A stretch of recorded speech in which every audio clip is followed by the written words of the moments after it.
நான் இந்த பலிபீடத்திலிருந்து தீர்க்க தரிசனமா சொல்றேன், ஒரு நாள் வரும், அன்னைக்கு நீங்க இந்த சத்தத்தை கேட்கிறவங்க என்ன நினைப்பீங்க?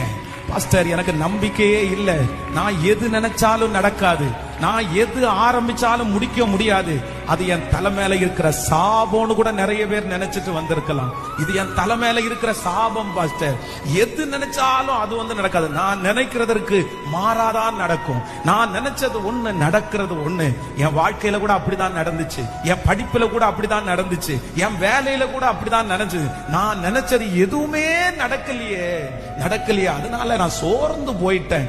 ஆனா ஆண்டவர் இன்றைக்கு மறுபடியும் கர்த்தர் வாக்கு கொடுக்கிறாரு, இதுவரையிலும் நடந்ததை நினைச்சு வருத்தப்பட வேண்டியது இல்லை.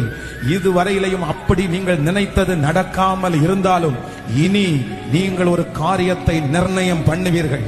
கர்த்தருடைய ஞானத்தோடு நிர்ணயம் பண்ணுவீர்கள். ஆவியானவர்